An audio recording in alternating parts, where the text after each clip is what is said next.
O Livro dos Espíritos, Lei de Liberdade, Livre-Arbítrio. Carnaval rima com umbral?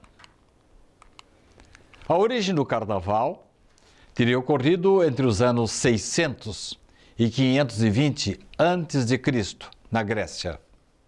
Representava os cultos de agradecimento aos deuses pela fertilidade do solo e pela produção. Essa comemoração foi adotada pela Igreja Católica no ano de 590 da era cristã, como um período de festas antecedendo a Quaresma, em referência aos 40 anos em que os judeus caminharam pelo deserto em busca da terra prometida. As palavras em latim carnis levali, ao pé da letra, significam retirar a carne. Passaram a significar para os cristãos festas carnais antes da Quaresma, que antecede a Páscoa. Carnaval, nessa ressignificação católica e também luterana, representaria uma espécie de despedida festiva antes dos sacrifícios que supostamente os fiéis suportarão durante 40 dias de dificuldades e sofrimento. Na Revista Espírita, Allan Kardec fala dos fluidos que emanam das paixões dos agrupamentos e destaca que, pelo só fato da presença dos encarnados numa assembleia, os fluidos ambientes serão bons ou maus. Quem quer que traga pensamentos negativos, más paixões, por exemplo, vai espalhar em torno de si efluidos fluídicos enfermiços, que vão reagir sobre aqueles que estão ali presentes. Ao contrário do que aconteceria numa assembleia em que só houvessem sentimentos de bondade, de caridade, de humildade. Em outras palavras, dependendo dos pensamentos das pessoas, o ar pode ser impregnado de emanações salubres ou salutares. Por analogia, podemos entender que esses fluidos, estas vibrações, podem contaminar o ar de qualquer reunião, qualquer atmosfera. Emmanuel, especificamente sobre o tema, fala que nenhum espírito equilibrado, com bom senso, deve aderir à apologia da loucura generalizada das festas carnavalescas. Ele lamenta que na época atual, muitas pessoas abram mão da chave maravilhosa dos seus elevados destinos e passem a praticar excessos de muita natureza. Na sequência do texto, ele ainda fica indignado com o tempo e o dinheiro que se perde com as festas carnavalescas, que para ele é um retorno à animalidade. Mostra ainda que verbas supérfluas gastas pelos mascarados, existem aqueles que choram e sofrem por falta de assistência, num atestado de miséria moral. André Luiz, ao lado de outras observações, recomenda que nós nos afastemos dessas festas lamentáveis pelos excessos do sexo, da gula, e diz que a verdadeira alegria não foge da temperança. Como vimos, Allan Kardec, Emmanuel e André Luiz têm uma exagerada, aparentemente, uma exagerada preocupação quando nós adentramos áreas de sintonia psíquica tristes, baixas. E eles citam lamentáveis situações viciosas, como sexo, drogas, bebidas, à procura de satisfações de suas insanidades.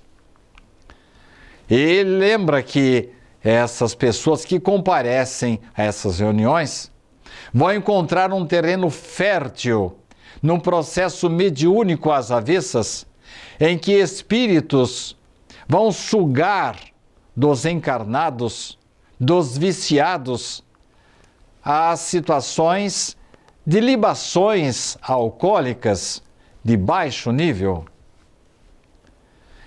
Preocupados de manter disponíveis suas fontes de prazer, esses espíritos grudam nos encarnados, estimulando suas atitudes em direção às drogas, ao sexo desvairado e à ingestão desenfreada de bebidas e substâncias estimulantes.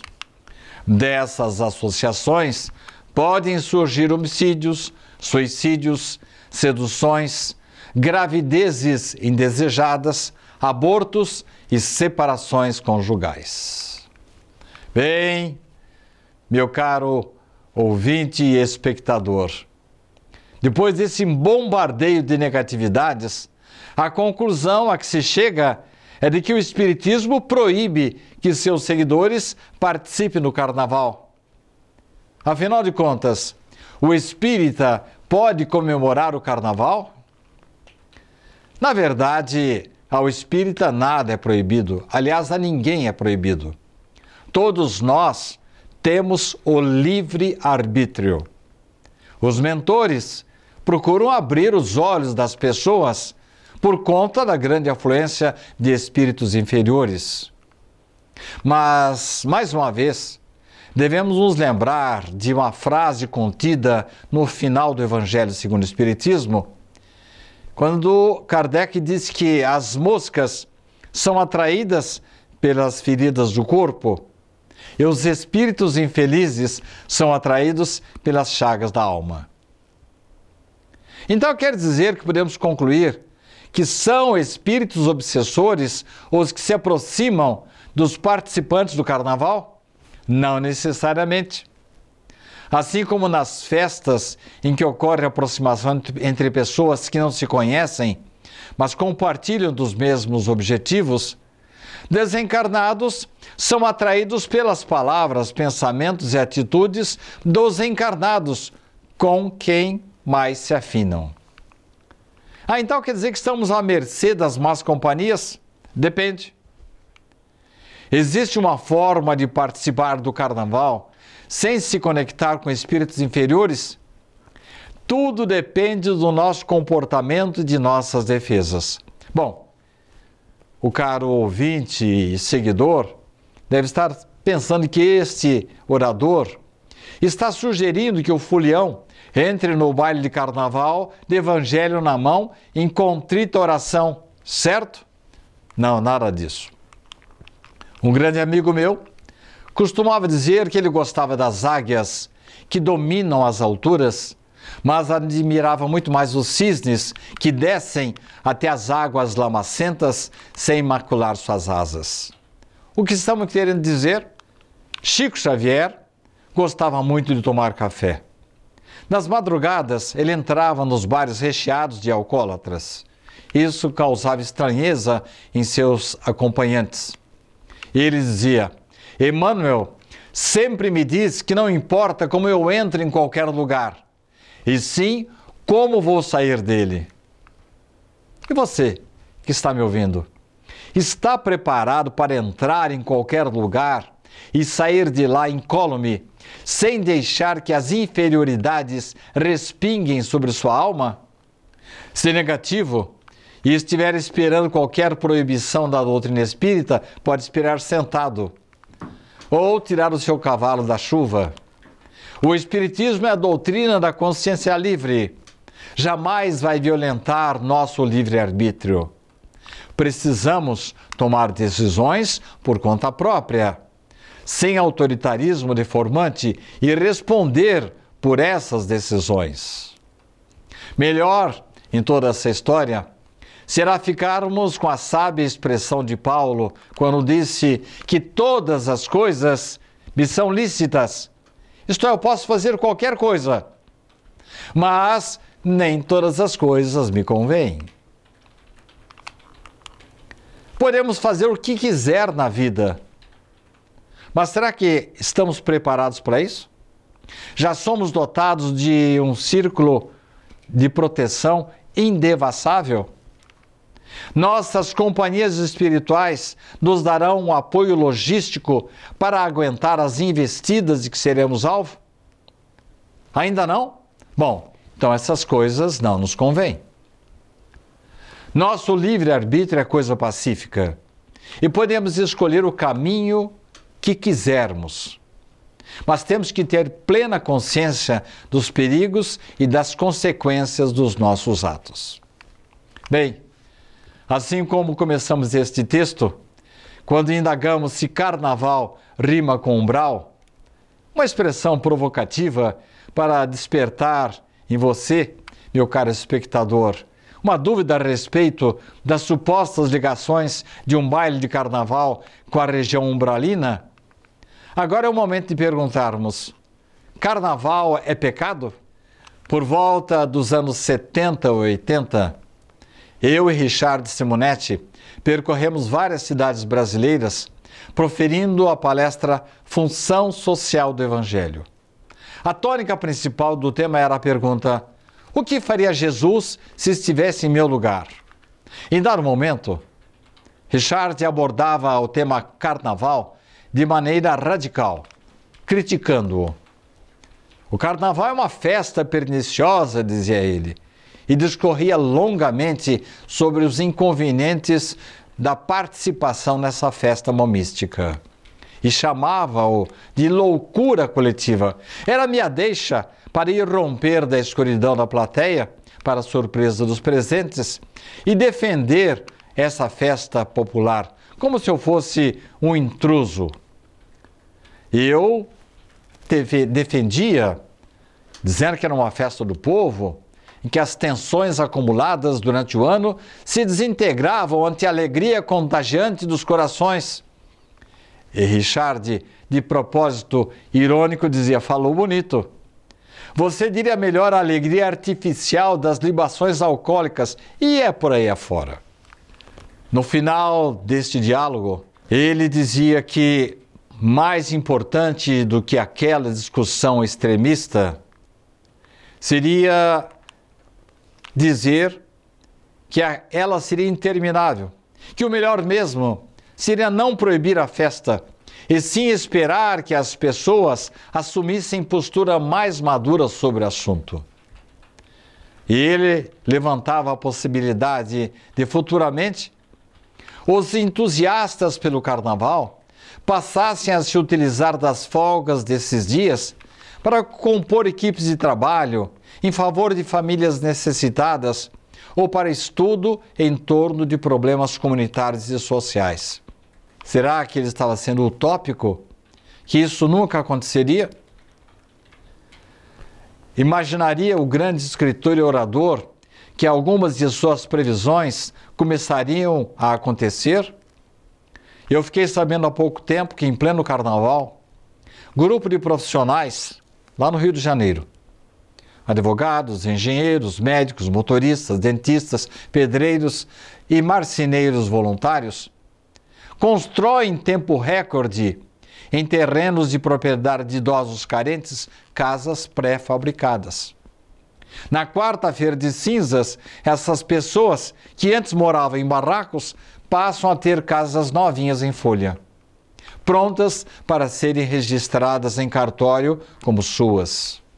Será que Richard, naquela época, imaginaria que um prefeito de uma cidade do interior paulista fosse destinar a verba que seria utilizada para o carnaval, para aquisição de medicamentos para um hospital de tratamento do câncer, sob os aplausos e concordância da opinião pública?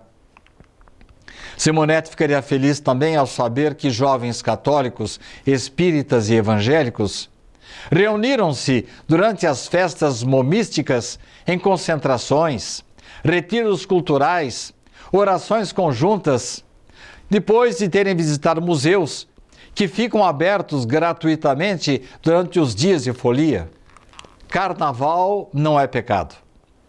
Da mesma forma que Richard Simonetti sempre esperou e aguarda serenamente que as motivações das sociedades futuras sejam direcionadas para a racionalização e ajustes das circunstâncias e ideias em torno das necessidades essenciais do ser humano, a doutrina espírita não considera carnaval como pecado.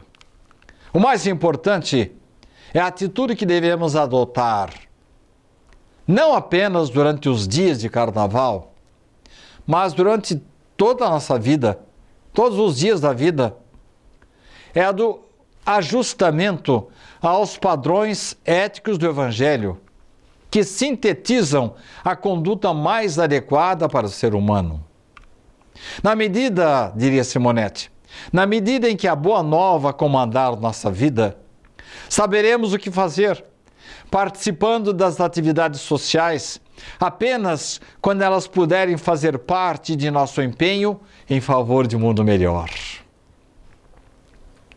Provavelmente Richard encerraria perguntando: o que faria Jesus se estivesse em meu lugar? O que pode acontecer numa festa carnavalesca? Tudo vai depender das nossas intenções e disposições, que poderão nos manter distantes de confusões e desequilíbrios ou nos compelir ao erro. Quando erramos, podemos ferir, prejudicar e também podemos ser feridos. E antes de tudo, prejudicamos a nós mesmos, pois lesamos a própria alma e retardamos oportunidades de crescimento. E há que se considerar ainda o surgimento de perigos e tentações que poderão resultar em abuso, desrespeito, agressão, que tanto poderão envolver encarnados ou desencarnados reciprocamente.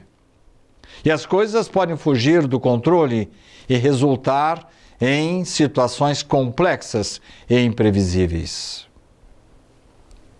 E além disso, não podemos deixar de considerar nestes tempos de pandemia o risco de disseminação do coronavírus nas aglomerações que naturalmente vão acontecer.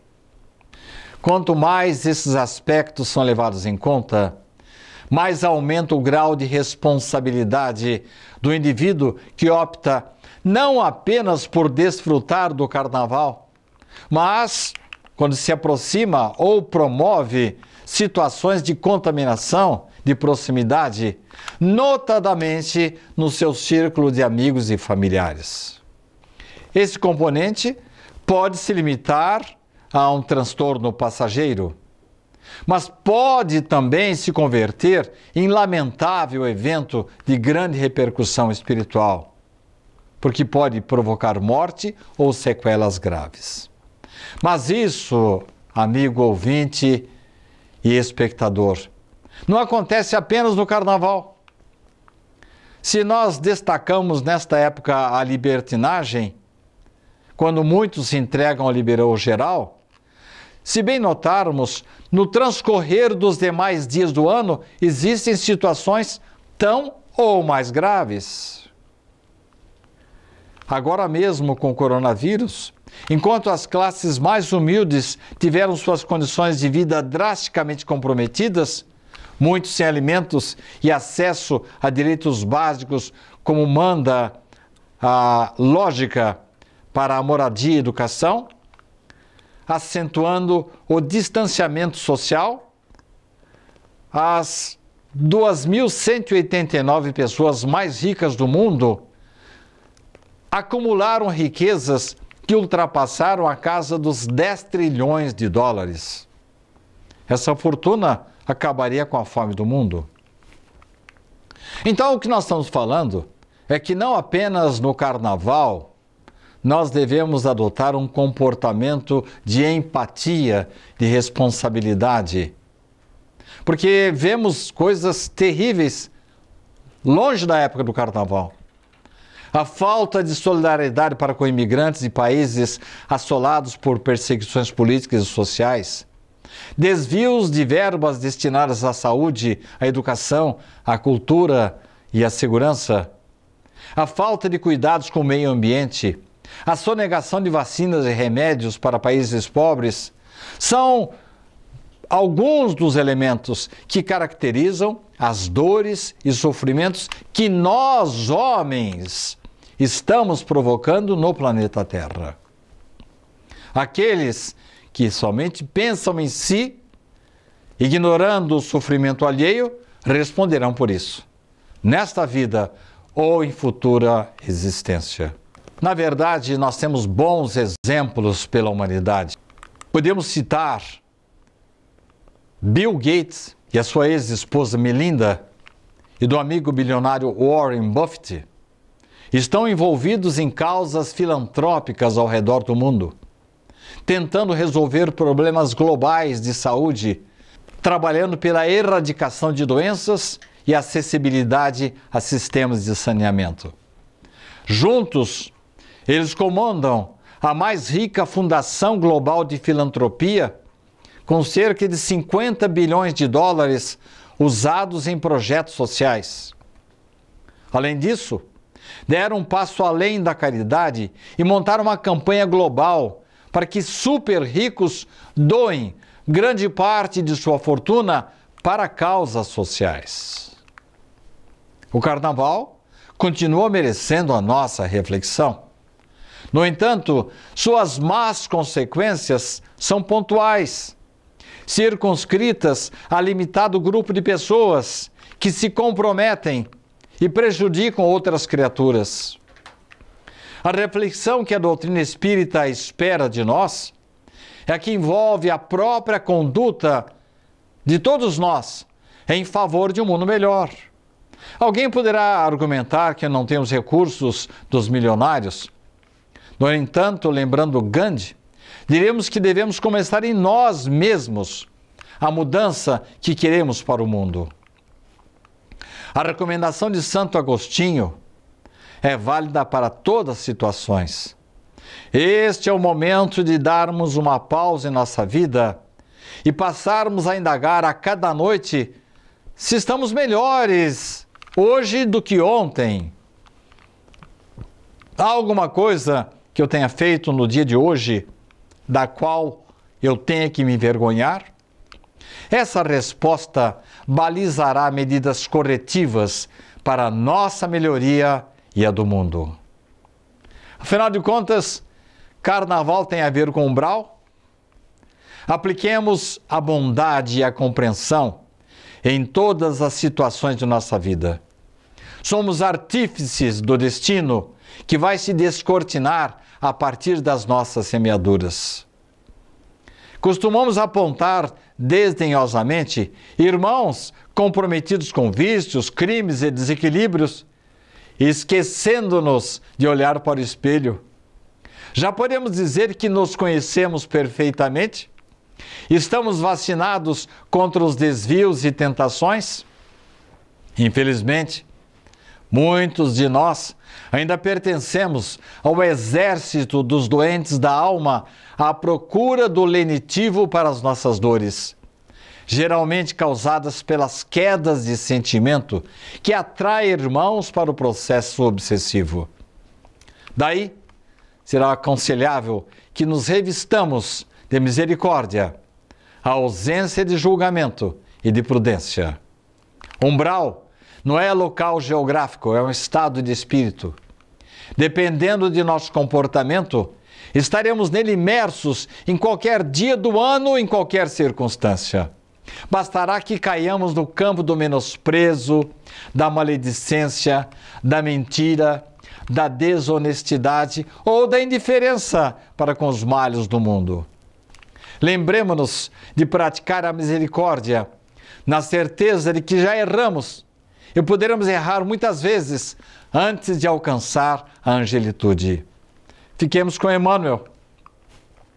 E quando a severidade nos intime a gritar menosprezo, acalentar maledicências, estender escárnio ou receitar punições, recordemos Jesus Cristo.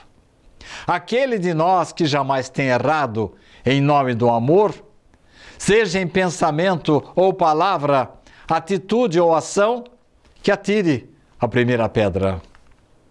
Fiquemos também com Kardec, quando nos recomenda sentimentos de bondade, benevolência e amor ao próximo em todos os ambientes que frequentarmos, para emitirmos tão somente emanações saudáveis para o bem dos outros e de nós mesmos. Que Jesus continue nos abençoando. Boa noite a todos. É uma alegria estar aqui com vocês novamente, todos nós reunidos para refletirmos sobre a nossa vida, sobre a nossa existência, sobre a espiritualidade. E hoje eu começo contando a história para vocês da doutora Elza e da dona Lourdes. Doutora Elza era uma professora universitária que morava num condomínio de alto padrão.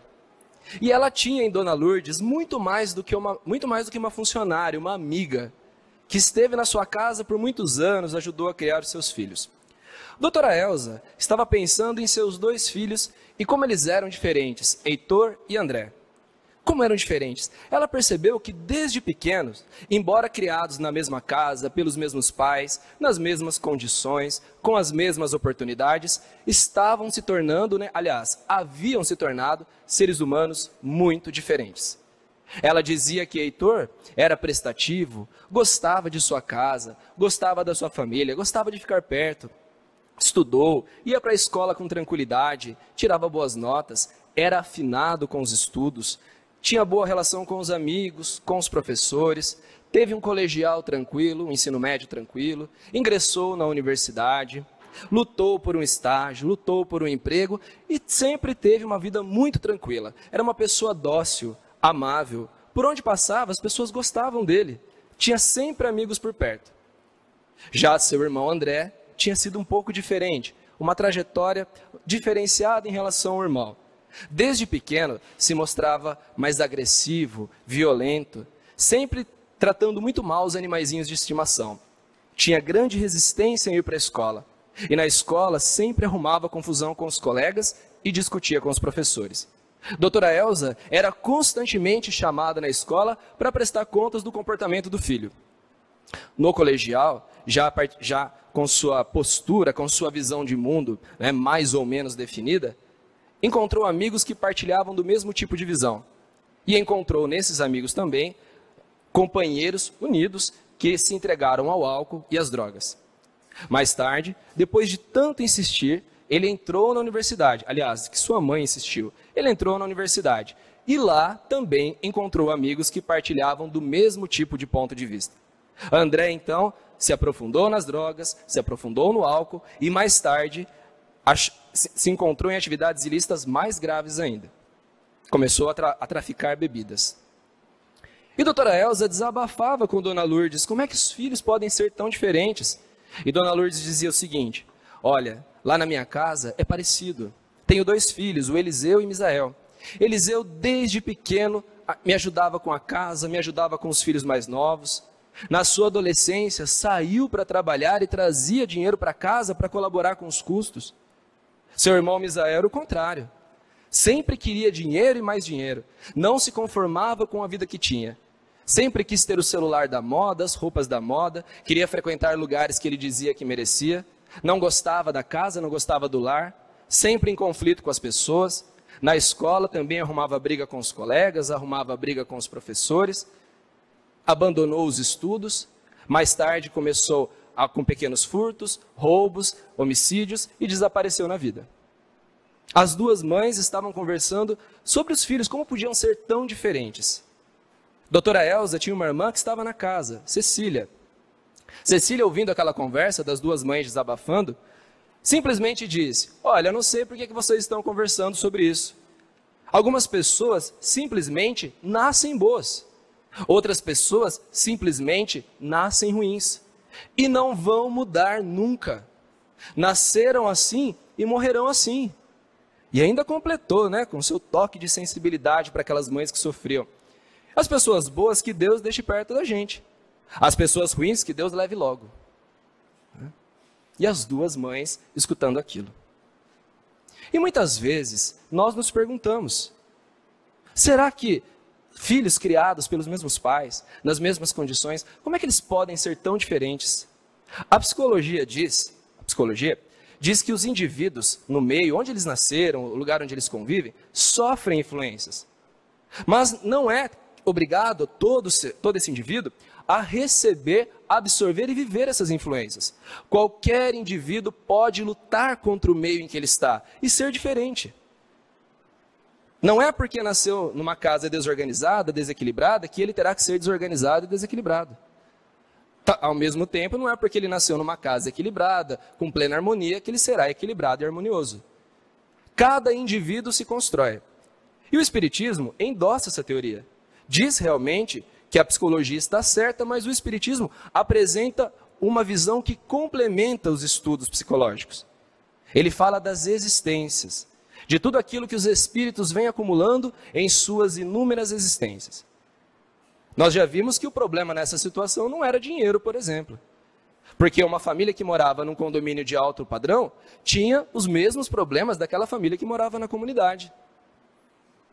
A criação dos pais, importante, claro, obviamente, mas não foi o fator decisivo ali. Porque as duas famílias, tanto da doutora Elza como Dona Lourdes, eram extremamente inclinadas. Dona Lourdes era doutora, professora universitária, incentivava os filhos ao estudo. Dona Lourdes não era diferente, incentivava os filhos ao trabalho, dava bons exemplos. Então a família era estruturada. O que é que era diferente? Por que é que os filhos então se tornaram tão diferentes uns dos outros? Kardec, em meio a esse tipo de dúvida, indagou os espíritos, enquanto ele codificava o livro dos espíritos. E aí, lá nas perguntas 114 a 117, ele fez perguntas pertinentes a esse tipo de caso. Conforme a irmã da doutora Elza disse, né, lembra da afirmação dela? Eles nasceram assim, serão assim e não mudarão.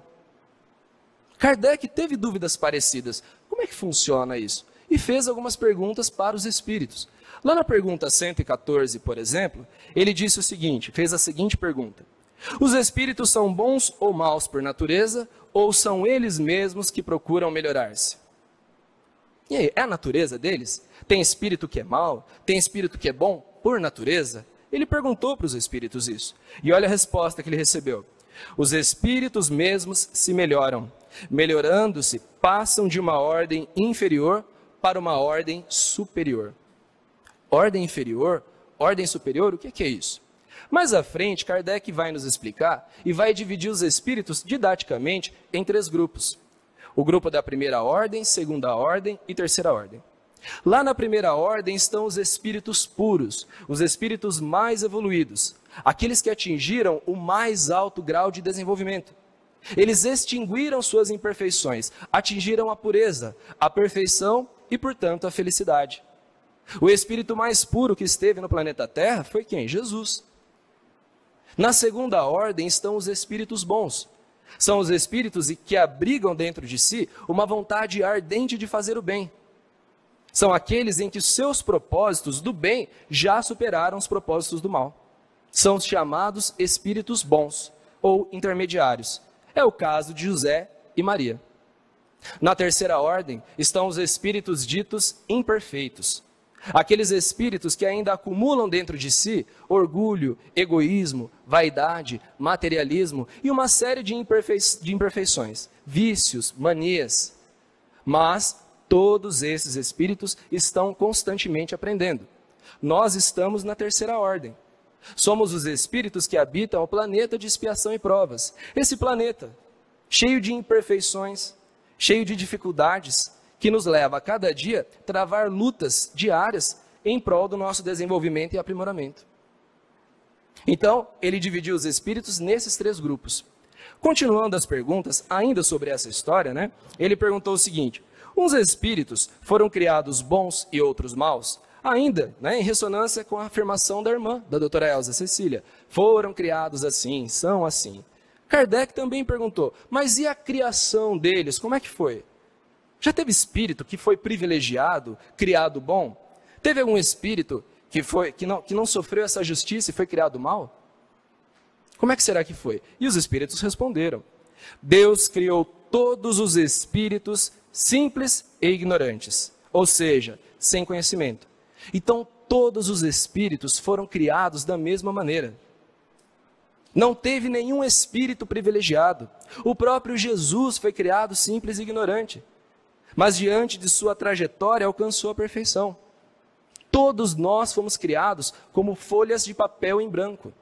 E somos nós que decidimos o que é que nós vamos escrever nessa folha, baseado nas nossas decisões, porque Deus nos ofereceu algo muito importante, o livre-arbítrio, que é respeitado em absoluto. Ele não diz para a gente, olha, você vai fazer isso, isso, isso, vai ter que desejar isso, isso, aquilo, não. Ele nos fez como folhas em branco, e seja lá o que estiver escrito na nossa folha, seja lá o que estiver impregnado no nosso perispírito, gravado nessa história, fomos nós que decidimos, fomos nós que escolhemos.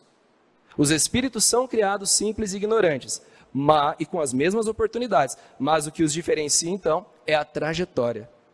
Então, se existem 3 ordens, foi por opção dos próprios espíritos. É claro que isso leva tempo, né? A passagem de uma ordem para outra. E com o tempo, todos nós faremos uma transição de ordem. E ele continua nessa resposta. Ainda nessa mesma pergunta, ele continua.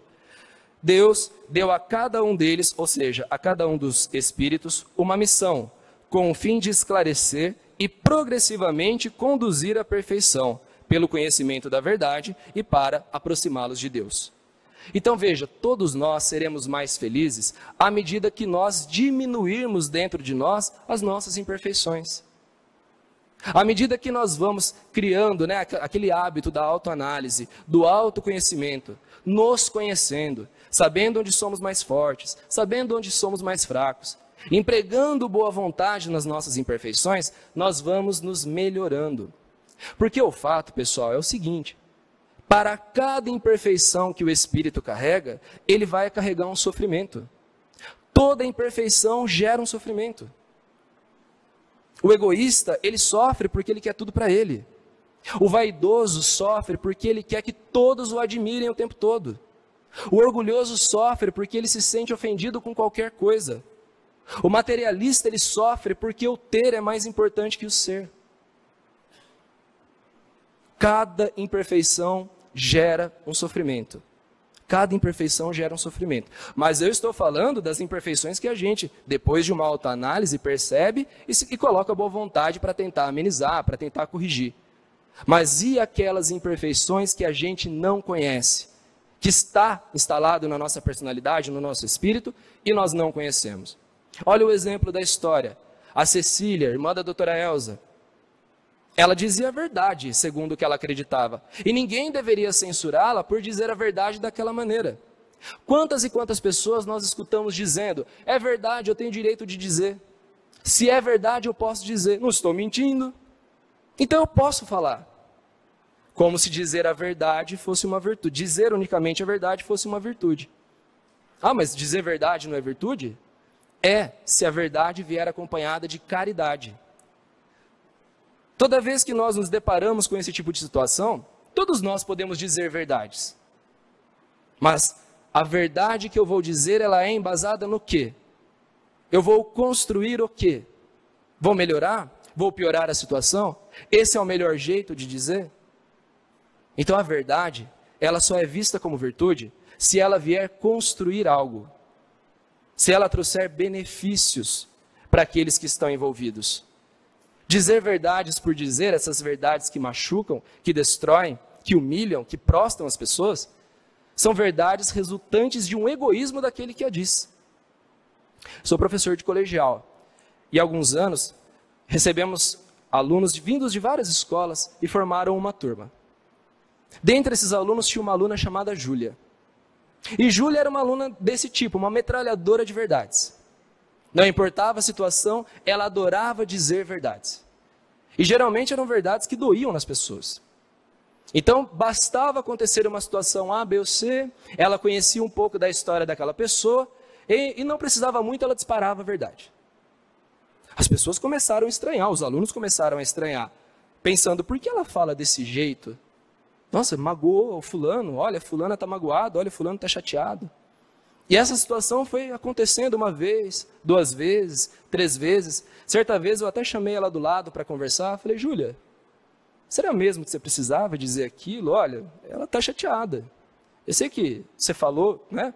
Mas olha, está chateada. Será que precisava falar isso na frente de todos, né? Nesse tom de voz? E aí ela falou a seguinte frase: olha, professora, eu preciso falar. Porque se eu não... E é verdade, ela falou, eu preciso falar, porque se eu não falar eu vou explodir. Dentro dela, então ela sentia uma necessidade de falar. Bom, resultado. As semanas foram passando, os meses foram passando e Júlia começou a ser isolada. Ninguém mais queria sentar perto dela, ninguém mais queria conversar com ela, os amigos saíam de lado, a fala dela foi perdendo credibilidade e quando ela se deparou, ela conversava com uma ou duas pessoas apenas. Os demais tinham se afastado dela. Tudo porque ela começou a produzir um comportamento que ela achava que estava certo, ela não via uma imperfeição naquilo, não via. Não existia motivos para censurá-la. Até porque ela estava certa, ela dizia verdades no seu jeito de pensar. Mas a vida foi ensinando. Eu sei que ela passou o primeiro colegial nessa crise, nesse conflito. No segundo colegial, já um pouco mais madura, né, caminhou um pouquinho nessa situação, o sofrimento bateu na porta dela, se sentiu isolada e ela foi se inclinando a uma nova postura. No segundo colegial as coisas foram mudando, foram se amenizando e no terceiro colegial ela já tinha reencontrado a amizade nos colegas novamente.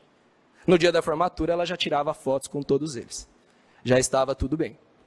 Então foi interessante ver como é que as coisas começaram e como é que as coisas terminaram. Ela passou por uma fase confusa de desequilíbrio, de exagero. Mas ela enxergou dentro dela que aquilo não estava levando ela a situações felizes. E resolveu alterar seu comportamento. Nós, na nossa casa, às vezes nós passamos por isso. Se nós fizermos uma autoanálise de pensamento, comportamento, nós vamos enxergar que nós temos alguns defeitos, algumas imperfeições. Mas se a gente perguntar para quem mora com a gente, vão aparecer alguns que a gente não tinha consciência. E você falar, imagina, isso aí não é comigo não. Isso, eu não tenho esse comportamento. Você está dizendo algo que não faz parte da minha natureza, do meu perfil. Não, não é isso. Quando todos são unânimes ao pensar que você faz aqui, isso ou aquilo, né, que nós acabamos tendo aí comportamentos, imperfeições que nós não conhecemos. Daí a importância, então, de escutar as pessoas, de fazer essa autoanálise, para que a gente vá se conhecendo, para que a gente vá descobrindo as imperfeições que nós temos, para tentar corrigi-las. Ninguém é obrigado a conviver com as nossas imperfeições, sem que de nós não exista um mínimo de boa vontade para tentar amenizá-la ou corrigi-la. Imperfeições todos nós teremos, não estamos no estágio da perfeição, não estamos. Mas como é difícil lidar conosco e com pessoas que têm imperfeições e relutam em pelo menos tentar minimizar. Gera conflitos em casa, gera conflito no trabalho, gera conflito no grupo de amigos e a pessoa vai acumulando sofrimentos. Chico tinha uma frase muito interessante, ele falava assim: aos outros eu dou o direito de ser como são, mas a mim eu imponho a necessidade, o dever de melhorar sempre. Porque ele não queria ser um espinho na vida das pessoas. Lá na sua família, lá na minha família, é uma salada de imperfeições e virtudes. É uma salada. Se nós pegarmos todos os integrantes do nosso grupo familiar, nós vamos perceber que lá moram muitas virtudes e moram muitas imperfeições. Se a gente parar para pensar qual é a dinâmica da nossa família hoje, minha família é muito agitada, muito conflito. Nossa, é muito difícil ficar na minha família. É porque as imperfeições estão se sobressaindo às virtudes. Se a família tem aqueles momentos mais harmoniosos, mais tranquilos, mais unidos, as imperfeições continuam lá. Mas o que está sobressaindo são as virtudes. E tudo isso depende do quê? Da boa vontade dos indivíduos que moram, que participam desse grupo familiar. O que é que vai deixar sobressair? Ainda nesse sentido, nessa pergunta, desse desenvolvimento dos espíritos, Kardec fez uma outra pergunta muito interessante. Ele disse o seguinte: há espíritos que ficarão perpetuamente nas classes inferiores? Em outras palavras, existem espíritos que ficarão perpetuamente nessa zona de imperfeição? Espíritos ditos maus? Será que eles têm jeito? Porque a irmã da doutora Elza disse, olha, nasceram assim, foram criados assim e serão assim para sempre. Será que eles serão assim para sempre mesmo? Será que o goleiro Bruno vai ter uma chance na sociedade um dia? Será que ele vai melhorar nessa existência ou em outras? Será que aquele casal que jogou uma criança pela janela certa vez, será que aquelas pessoas têm possibilidade de melhora? Será que aquele político, ou aqueles políticos A, B ou C, que desviaram, superfaturaram, que fizeram a corrupção, será que eles têm chance na sociedade? Será que a Suzane, que fez tudo o que fez, será que ela tem chance na sociedade? Será que eles vão melhorar? Eu trabalho em 4 escolas diferentes. Então eu vou colhendo informação de vários lugares. E eu escuto com muita frequência as pessoas dizendo assim, não, aquele lá não tem jeito. Aquilo lá nunca vai mudar. A Suzane nunca vai ser gente.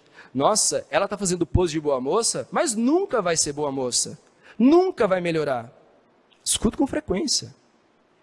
Kardec perguntou isso para os espíritos. E aí, esses espíritos, como é que fica? Eles vão ficar eternamente nessas classes inferiores? Não há esperança de melhora para eles? Ficarão assim para sempre? A resposta dos espíritos: não. Todos se tornarão perfeitos. Todos. Ele não disse um ou outro. Ele não disse aquele que fez algo mais leve ou algo mais chocante. Eles disseram, todos. Todos eles se tornarão perfeitos. A roda evolutiva é imensa. Ela não para. Não existe espírito que consiga freá-la. Não existe alguém que tenha força suficiente para dizer, olha, fulano não vai evoluir, fulano não vai melhorar. Todos vão melhorar um dia, todos. Por mais difícil que esteja, por mais difícil que estejam numa situação complicada, que criaram essa situação complicada, ou que estejam numa faixa vibratória ruim, todos eles vão evoluir. Ninguém ficará para trás. Não tem espírito que ficará perpetuamente condenado a uma zona de perturbação.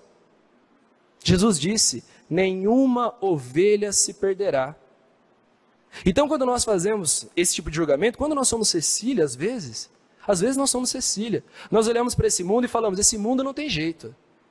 Essa cidade não tem jeito. Aquela família que mora ali não tem jeito. Aquele político, nossa, imagina, não tem jeito. Nós estamos dizendo, olha, Cristo não é muito competente. Porque ele disse que nenhuma ovelha ia se perder. Ele disse que ninguém ficaria para trás. A doutrina nos ensinou que pelas leis de Deus tudo progride, tudo chegará à perfeição. Mas se eu estou dizendo que ele ou aquele não, Deus e Jesus não estão sendo muito competentes então. Quando na verdade, esse planeta tem um governador, que é Jesus. Esse mundo, tudo que existe, tem um Criador, que é Deus. E por mais que às vezes, pela nossa ótica, pelo nosso jeito de pensar, as coisas estejam difíceis e não vai sair disso, nós temos 2 seres muito competentes nas rédeas diretoras desse planeta, desses bilhões de espíritos que moram nesse planeta, que não deixarão que ninguém se perca. Eu citei esses casos mais inflamados, que são notórios na mídia, mas eu quero que a gente chegue na reflexão das nossas dificuldades, das nossas imperfeições, de situações que nós cometemos lá atrás. Porque às vezes nós carregamos culpa por muito tempo. Carregamos por muito tempo. Olha, eu fiz isso. Olha, eu fiz aquilo. E essa culpa é carregada. Ela vem passando por muito tempo. Erros que nós cometemos que nós não nos perdoamos. E o convite é trocar essa culpa por arrependimento. Ah, mas qual é a diferença? A culpa te derruba. A culpa é tóxica. Toda vez que nós nos sentimos culpados, nós não temos forças para melhorar e para recomeçar. Me sinto culpado, me sinto travado, me sinto a pior pessoa do mundo. Isso é culpa. O que é um arrependimento? É nova postura, nova visão, novo jeito de ser, impulso novo. Errei, tenho consciência, não quero errar mais, preciso agir. O que é que eu vou fazer? Eu vou levantar e vou melhorar. E vou me colocar a serviço de caminhos melhores. Isso é arrependimento. Culpa nos derruba, arrependimento nos impulsiona. Essa é a diferença. Então nós precisamos começar a olhar para a gente e começar a se perdoar. Começar a entender que por tudo que nós passamos, é aprendizado. Qualquer erro que tenha sido cometido, qualquer erro, é aprendizado. Qualquer situação difícil é aprendizado. eu não nasci em família espírita.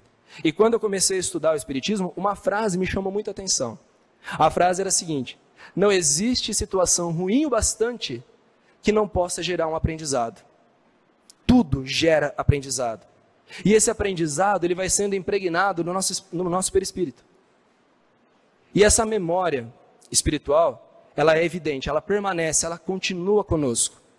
Então, situações que aconteceram, pode ser no passado recente, pode ser em outras existências, o aprendizado caminha conosco, ele não se perde com a carne.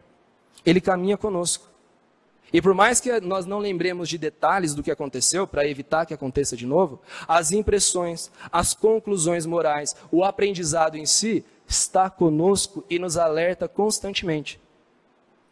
E mesmo que nós tropecemos uma segunda vez, terceira vez, quarta vez, centésima vez, não se preocupe. Está gerando o aprendizado.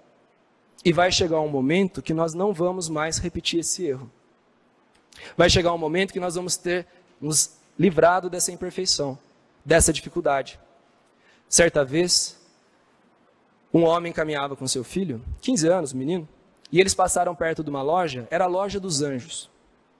Estava escrito assim nessa loja: grande liquidação hoje. O pai falou assim para o filho: filho, vamos entrar, vamos ver o que é que eles estão liquidando hoje, deve ser alguma coisa interessante. E entraram na loja, e um anjo estava atendendo. E o pai disse assim para o anjo: o que vocês estão liquidando hoje? O anjo disse assim: olha, hoje nós estamos liquidando tudo que as pessoas precisam para ser felizes. E o pai disse assim: mas é aquele precinho ali? É aquele precinho ali.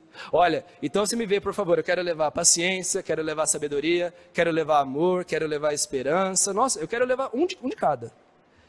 Eu quero levar um de cada para ser feliz. Ah, vou levar lá para minha casa. O anjo: pois não, vou ali buscar e já trago para o senhor. Ah, pois não, vai lá. O anjo foi. Quando retornou, o anjo estava com a mão fechada. E disse assim para o homem: estenda a sua mão, por favor. E o homem fez isso, estendeu a mão. Quando o homem estendeu a mão, o anjo colocou essa mão fechada em cima dele e abriu. Caíram sementes. Aí o homem falou: não, o senhor não entendeu. Eu pedi, olha, paciência, eu pedi sabedoria, pedi felicidade, esperança, alegria, pedi aquilo ali, ó. Não pedi semente. O anjo olhou para ele e disse assim: mas meu filho, como é que você acha que Deus trabalha? Deus oferece tudo pronto para quem? Você quer paz? Cultive. Você quer amor? Cultive. Quer união? Cultive.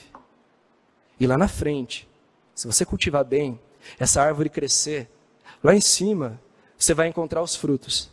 E esses frutos se chamam felicidade. Tudo progride, meus irmãos, ninguém fica para trás. Mas depende de nós. Pergunta 114. Os próprios espíritos se melhoram. Não sou eu que melhoro por você, não é você que melhora por mim. Depende da decisão de cada um de nós. A semente já está nas nossas mãos. Já foi entregue. Somos nós que devemos cultivá-la. E nós vamos cultivar.